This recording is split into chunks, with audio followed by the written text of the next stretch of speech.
এই জন্য পেরেনের ইমাম ইশক মোহাম্মদ ইমাম আহলে সুন্নাত আলা হযরত আজিমুল বরকত মুজাদ্দিদুল মিল্লাত কানজুল কারামাত জাওয়ালুল ইস্তিকামাত শাইখুল ইসলাম ওয়া মুসলিমিন আয়াতুম মিন আয়াতিল্লাহ মুজিজাতুম মিন রাসূলিল্লাহ কারামাত গাউসে আজম আশিকে নবী ওলিয়ে কামিল ফাকিয়ে ইসলামিক চিন্তাবিদ দার্শনিক বৈজ্ঞানিক হিজরি 1437 শ্রেষ্ঠ মুজাদ্দিদ বিশ্ববরণ্যে লেখক সুন্নি জগতের সম্পদ হামিয়ে সুন্নাত মাহিয়ে শিরক বিদআত ভ্রান্ত মতভেদের খণ্ডনকারী মহা সংস্করণ করেন এনসাইক্লোপিডিয়া মুফাসসিরুল কুরআন আল আলিম আল ফাসিল আল মুফতি আল মুহাদ্দিস আল মুহাক্কিক আল মুদাক্কিক আল মুনাজির আল মুসান্নিফ আশ-শাহ ইমাম আহমদ রাজা খা বলতে थे वक्त ना थे तो कुछ ना था वक्त ना थे तो कुछ ना था जान है वो जहां की जान है तो जहां আসরা বিআবদিহি লাইলাম মিনাল মসজিদুল হারাম ইলাল মসজিদুল আকসা একটা রাতে কিছু মুহূর্তের মধ্যে নবী এখান থেকে গেলেন মেরাজ করে চলে আসলেন সুবহানাল্লাহ গুগলে সার্চ করবেন একটা জাহাজ নাম হচ্ছে অ্যাপোলো 11 এই অ্যাপোলো 11 এর সাহায্যে সায়েন্স ও বিজ্ঞানরা চাঁদে গিয়েছিল সর্বপ্রথম কোন জানতে সেকেন্ডে গতিবেগ হচ্ছে 11 কিলোমিটার কত সেকেন্ডে গতিবেগ কত আর ঘন্টায় গতিবেগ 39000 কিলোমিটার কত তো বিজ্ঞান বলে অ্যাপোলো 11 যার ঘন্টায় গতিবেগ হচ্ছে 39000 কিলোমিটার এই সাত আসমান নয় বরং প্রথম আসমানের মহাশূন্যে যদি পৌঁছতে যায় এত যানবাহন দ্রুতবেগ 30000 কিলোমিটার এই যদি সাত আসমান নয় প্রথম আসমানের মহাশূন্যে পৌঁছে যায় তো টাইম লাগবে 1,15,000 বছর তো 1,15,000 বছর কোন যানবাহন যে যানবাহনের গতিবেগ ঘন্টায় 39000 কিলোমিটার কিন্তু আমার আপনার নবী হাবিবুন নবী তাবিবুন নবী নবী প্রথম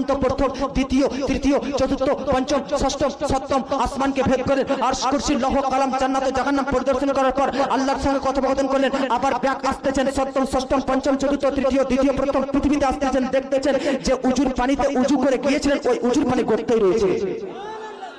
যে নবী দরজার শিকল হিলিয়ে গিয়েছিলেন ওই শিকল হিলতে আছে ব্যাপারটা কি বিজ্ঞান মানবে কি করে সায়েন্স মানবে কি করে ভাই যে বিজ্ঞানের তৈরিকৃত যে সায়েন্সের তৈরিকৃত যার গতিবেগ ঘন্টায় হচ্ছে 39000 কিলোমিটার প্রথম আসমানে মহাশূন্য পৌঁছতে 1,15,000 বছর সে বিজ্ঞান মানবে কি করে যে তোমাদের নবী তোমাদের মুস্তাফা তোমাদের ধর্মগুরু মুহূর্তের মধ্যে কয়েক এক রাতের মধ্যে এত শত বছর রাস্তা এই রাস্তাকে তৈরি করেছে অতিক্রম করেছে তো মানবে কি করে তো আমি বলতে চাই তো দুটো উত্তর একটা উত্তর এটা নেই আল্লাহ যদি করে তো হয়ে যেতে পারে আল্লাহ নিজে বলতেছে সুবহানাল্লাহি আমি আল্লাহ পাক নিয়ে গেছি আচ্ছা বলেন তো চন্দ্রকে দ্বিখণ্ডিত করা অসম্ভব না সম্ভব অসম্ভব না বিদ্রাত আল্লাহ সম্ভব করিয়েছে সূর্যকে ডুবা সূর্যকে উদিত করা সম্ভব না অসম্ভব আচ্ছা গাছকে বৃক্ষকে নিজ কক্ষপথ থেকে ডেকে আনা সম্ভব না অসম্ভব পাথর কাকরকে কালমা পাঠ করা অসম্ভব না সম্ভব অসম্ভব তো মেরাজকে দেখো অসম্ভব কি হচ্ছিস ये চন্দ্র দ্বিখণ্ডিত ये ডুবা সূর্য উদিত ये বৃক্ষকে ডাকা ये কাকর পাথরকে কালমা পাঠ করা এগুলো তো বাস্তব এগুলো তো অসম্ভব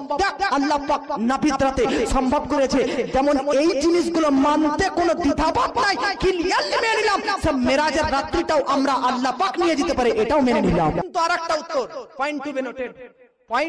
বি নোটেড দেখুন আমার নবী যখন আসমানে যায় তখন পৃথিবী অফ হয়ে গেছিল সুবহানাল্লাহ বলে আচ্ছা দেওয়াল ঘড়ি বাড়িতে দেখেছেন দেওয়াল ঘড়ি ধরে নিন এখন বাজছে 10টার সময় ব্যাটারি শেষ 100 বছর পর্যন্ত যদি ব্যাটারি না ভরেন তাহলে ঢুকবে ব্যাটারি মিনিটের কাঁটা সেকেন্ডের কাঁটা ঘন্টার কাঁটা আগাবে 100 বছর পর্যন্ত যদি 10টার সময় ব্যাটারি শেষ হয় তো 10টাতেই কাঁটা থাকবে 100 বছর পর হোক আর 1 মিনিট পর হোক যখন ঢুকাবেন ব্যাটারি তখন টিক টিক করে চলতে লাগবে কেন ভাই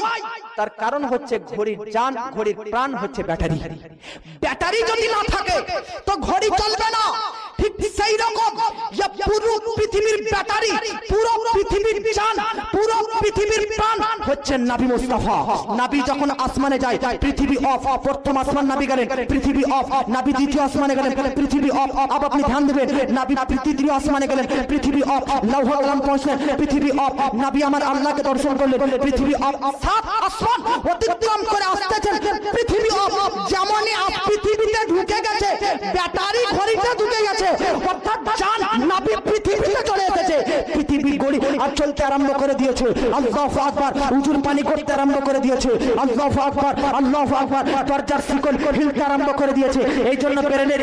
ইমাম ইশক মোহাম্মদ, ইমাম আহলে সুন্নাত আলা হযরত আজিমুল বরকত মুজাদ্দিদিন মিল্লাহ কানজুল কারামাত জাওয়ালুল ইস্তিকামাত শাইখুল ইসলাম ওয়া মুসলিমিন আয়াতুম মিন আয়াতিল্লাহ মুজিজাতুম মিন রাসূলিল্লাহ কারামাত গাউসে আজম আশিকে নবী ওলিয়ে কামিল ফাকিয়ে ইসলামিক চিন্তাবিদ দার্শনিক বৈজ্ঞানিক হিজরি 1400 শতাব্দীর শ্রেষ্ঠ মুজাদ্দিদ বিশ্ববরণ্যের লেখক সুন্নি জগতের সম্পদ হামিয়ে সুন্নাত মাহিয়ে শিরক বিদআত ভ্রান্ত মতভেদের খণ্ডনকারী মহাসংস্কারক এনসাইক্লোপিডিয়া মুফাসসিরুল কুরআন আল আলিম আল ফাসিল আল মুফতি আল মুহাদ্দিস আল মুহাক্কিক আল মুতাক্কিক আল মুনাজির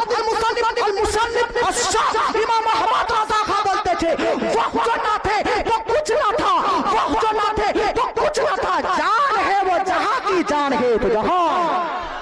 আচ্ছা পৃথিবী একটা কথা বলেন তো, দিন থেকে রাত আসলো কি আসলো না?